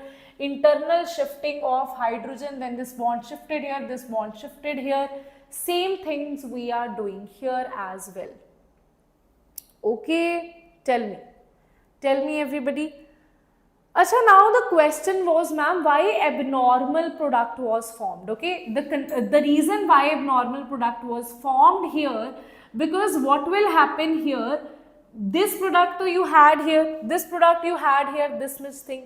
Now either it can go this way, it can form this particular bond, this resonance can take place, this bond can shift here, this bond can shift here, this bond can shift here, this can take place, or genuinely ring expansion can take place. How? Or one thing more can happen is this negative shifts here, right? Once this negative shifts here, then this particular bond that you have, it will shift here and it will give rise to a single bond, right? Sorry, no, not a single bond. This N it will have a double bond, then it will have a single bond, then this will be a double bond. So double bond, this double bond, this is the single bond, and this is the double bond that you have here. And on this double bond, because you have one more bond here, so here Cl will be eliminated and you have the formation of this compound. That is the abnormal. This we don't expect from Riemer-Tiemer reagents. But this is formed because the chances of expansion is there, and expansion 6-membered ring is definitely more stable. That is why this has happened. Okay. Yes, everybody, tell me. Clear?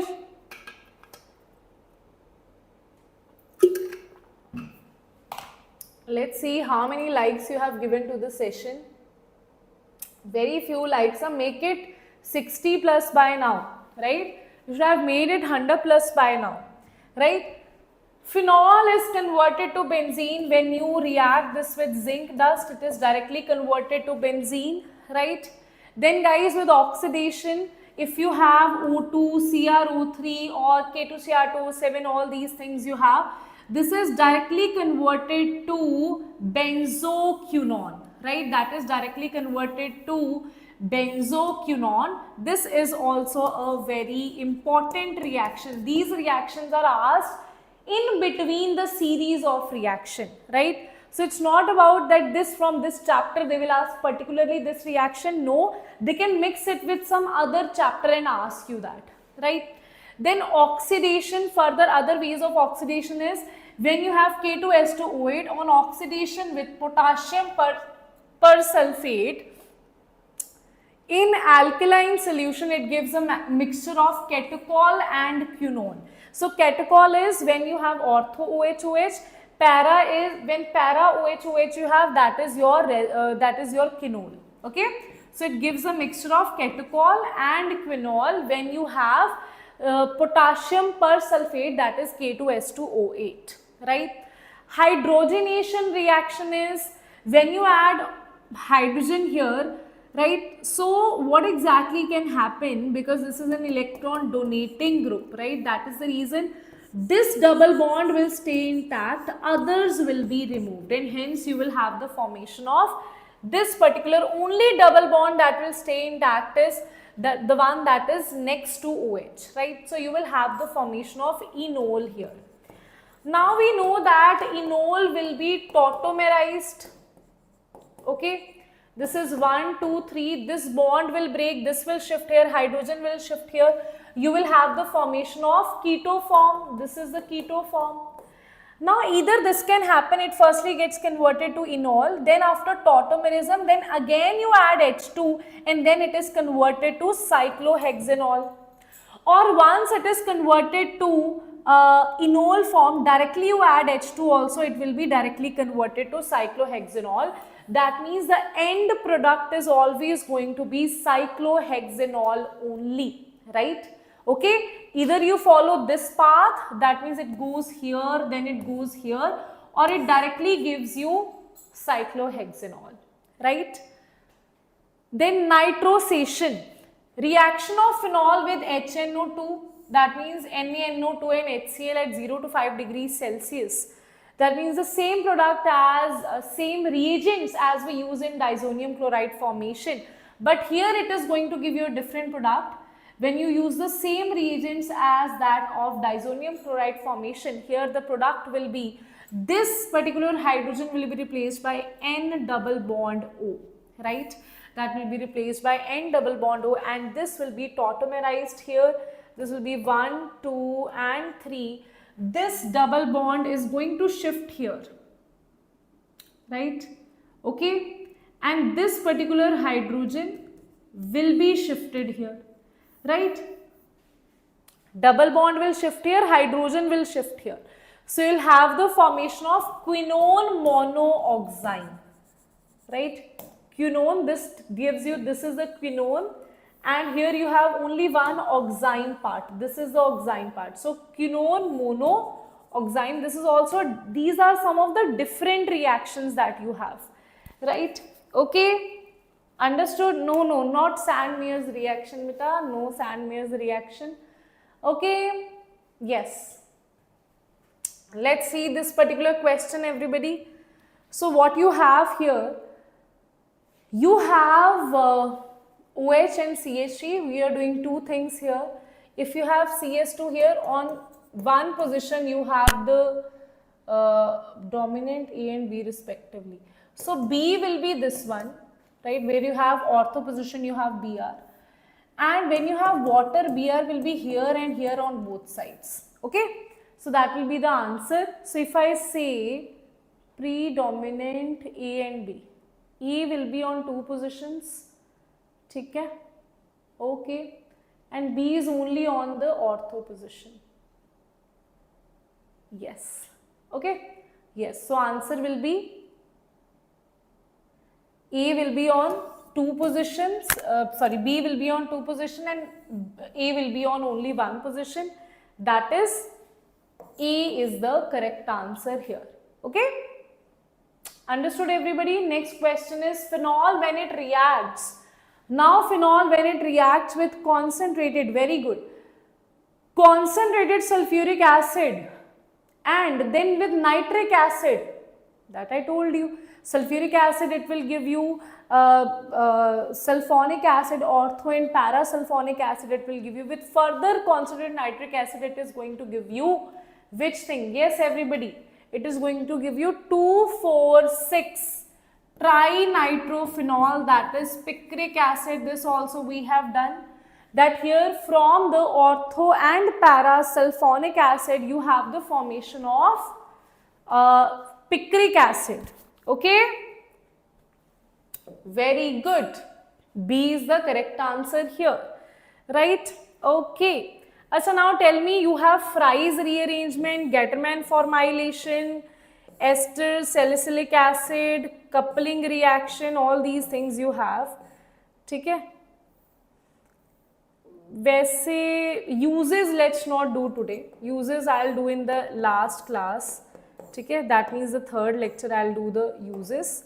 Okay, till before we can definitely do, before we can definitely complete this one, right? We can definitely complete before that.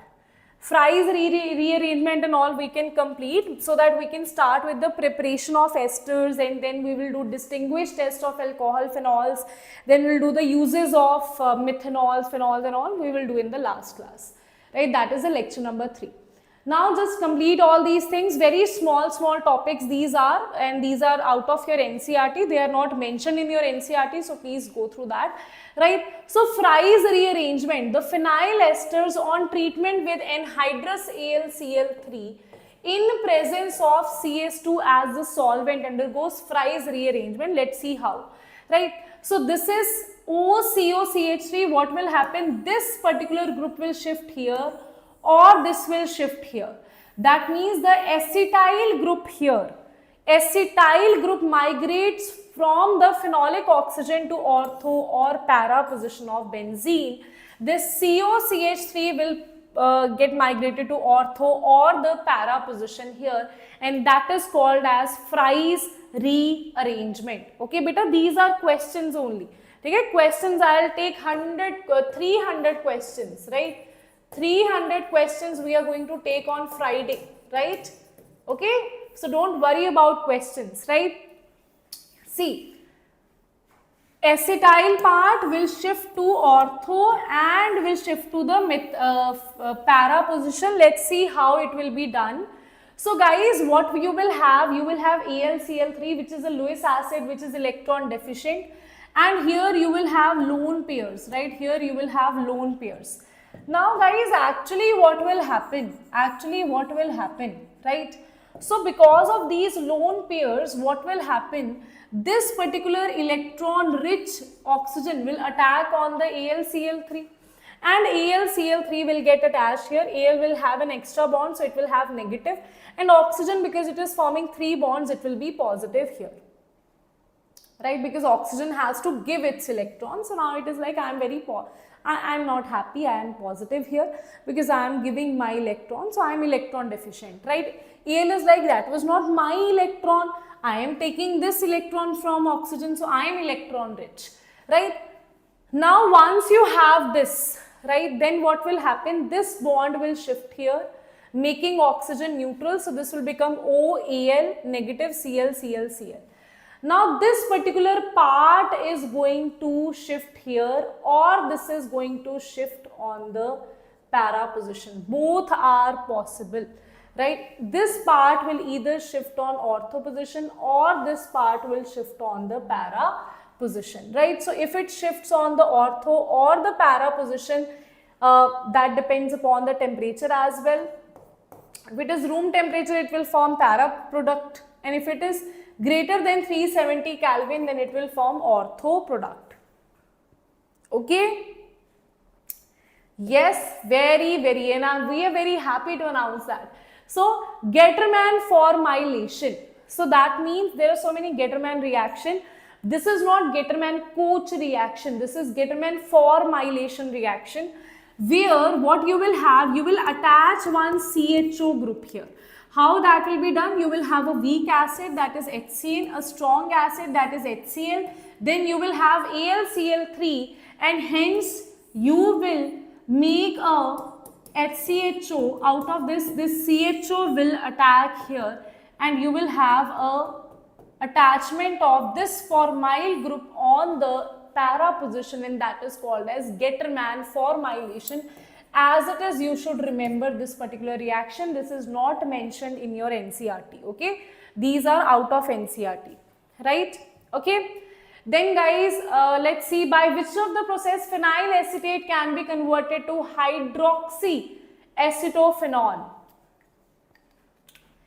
Phenyl acetate, hydroxy acetophenol, shifting. Phenyl acetate is what, guys? This is phenyl acetate. Okay, this is phenyl acetate. This is acetate group. This is converted to, this was hydroxy acetophenol. So this is acetophenol and this is hydroxy. So that means acetyl group is shifted here. So acetyl group shifting is there in the Fry's rearrangement. So answer is A is the correct answer. So many students don't know how to draw these structures only. That's why they will end up, they don't know what is Fry's rearrangement. So if they ask you questions from Fry's rearrangement, they are going to ask you very easy peasy question on that. So you don't need to worry about that, right? Now these are the 3 reactions, 3 compounds that should be as it is on your tips, right? 3 reaction that should be as it is. Esters of salicylic acid. I will now add COCH3 group, but on different positions, okay? So if I add COCH3 group, right, but I actually replace it here, right, then I will get aspirin, that is banned nowadays, that is ortho-acetyl salicylic acid. This particular thing is called salicylic acid, and on ortho position you have acetyl, ortho-acetyl salicylic acid. Achha. If you have the replacement of this hydrogen with CH3, then that will form oil of wintergreen. That is also a very famous compound, that is methyl salicylate. This you should remember, guys. Write it down again and again and again. These are some of the very important compounds. Out of this one is maximum most important, right? Then guys, if I replace this hydrogen with pH, then I have Phenol, which is also a very important compound, that is phenyl salicylate. Okay, right everybody? Acha. Now from disonium chloride salts, we have dyes also that we can form. So this is disonium chloride, this I told you how it is formed, this is phenol. So what happens, from para position hydrogen is taken and this form benzene N2 benzene OH, that is a orange dye that it forms, that is the coupling reaction. There are other coupling reaction as well of disonium chloride, but we will see that in amines chapter, okay? But here I am only discussing about the azo dye of phenol because we are talking about reactions of phenol. So azo dye of phenol is of orange color, okay? Right? Then one more thing it forms, right? That is your phenolphthalein indicator. Phenolphthalein indicator is also formed by, right, a coupling reaction. Let's see. So phthalic acid, phthalic anhydride. Basically, phthalic anhydride, it reacts with phenol. So this oxygen and this hydrogen will leave and you will have the elimination of water. And this carbon will be connected to this carbon will be connected to this carbon, right? And hence you will have the attachment of this thing. This is C double bond O, this is O. This carbon here is connected to two benzene rings, right? 1 and 2. And this particular structure is called as phenolphthalein, okay? So that is phenol couples with phthalic anhydride in the presence of concentrated H2SO4 to form phenolphthalein, which is used as an indicator. So how it is formed? It is formed from the coupling reaction of phenol and phthalic acid. What is phthalic acid? On benzene you have CO and it is connected by this oxygen. This group is anhydride, COO, that is anhydride. And when you have this kind of structure, that is phthalic anhydride. We will talk about Gabriel phthalimide reaction. Then I will tell you what exactly is phthalic acid, how phthalic amide is formed, how phthalic anhydride is formed. We will talk about that. But as of now, just remember that this is phthalic anhydride. Okay? Right everybody? Okay everybody, let's talk about this question now. Now the question says that you have salicylic acid and you have this COCH3. What product is formed here? Right? Aspirin is formed because you will have, this will be converted to COCH3. So here orthoacetyl salicylic acid will be formed, that is aspirin will be formed here. Aspirin will be formed here. This, we have just done this particular question, okay? Right? What about this one?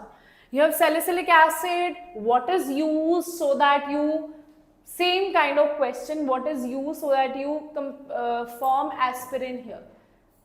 Okay, aspirin. What is used? Acetyl chloride is also used, pyridine is also used, so both A and B are used here. So answer will be C is the correct answer, right? Okay, C is the correct answer. Both A and B as reagents are used here. So that's why I told you aspirin is actually one of the important reactions.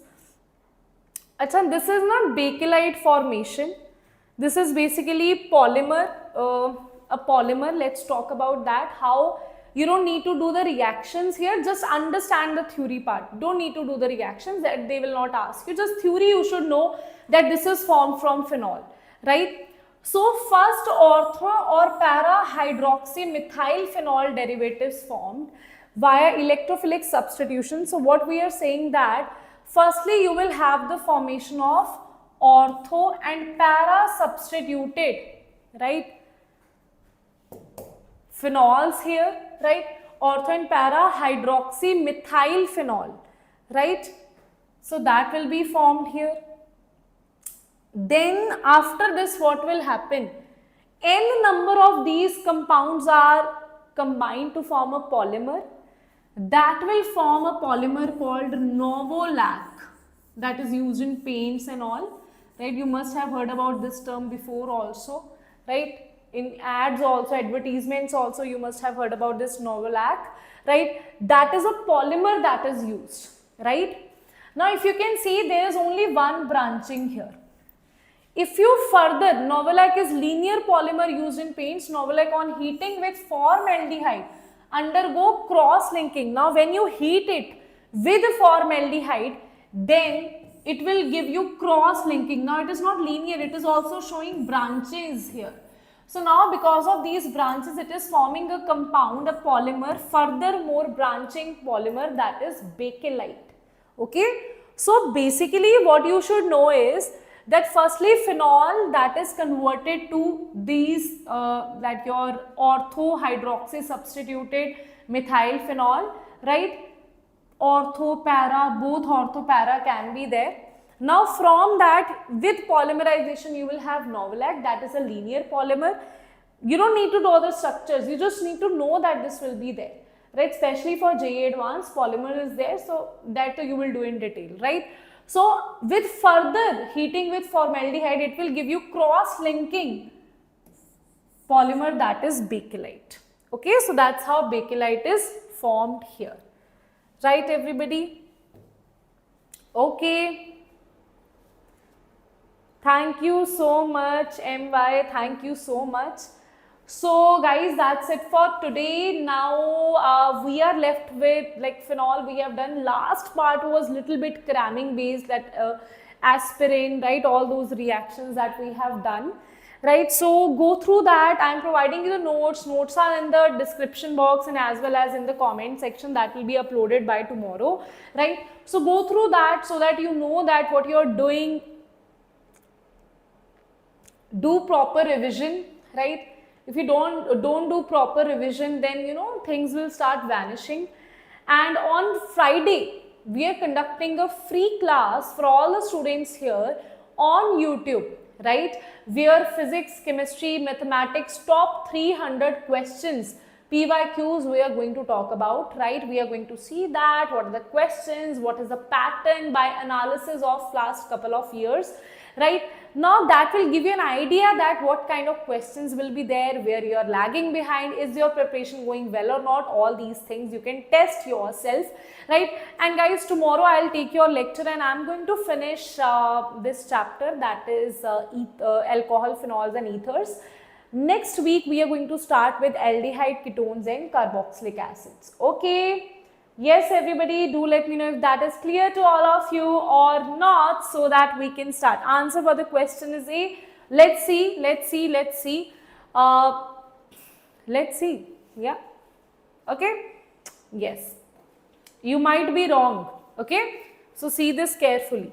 Right. So what is the electrophile that is involved here? A, B, C, D. Take the screenshot and answer this question. And before going, guys, let me remind you again, right, those students who have missed the opportunity to take part in MVSAT scholarship program because they were away from their VLC centers or they were not able to, you know, go to the offline center, it's okay, because we have now launched MVSAT online registration, online program where you can give the test in the comfort zone of your home, right? And the dates are 21st to 28th of October. Link is in the description. Register yourself so that you get 150 crore worth of scholarship, 2 crore worth of prizes, everything, one-on-one counseling, all the things, iPhone, iPads, all things, right, for your hard work, right? Okay. So yes, that's it for today and I'll see you all in the next class. Bye bye. Take care. Bye bye everybody. Bye bye.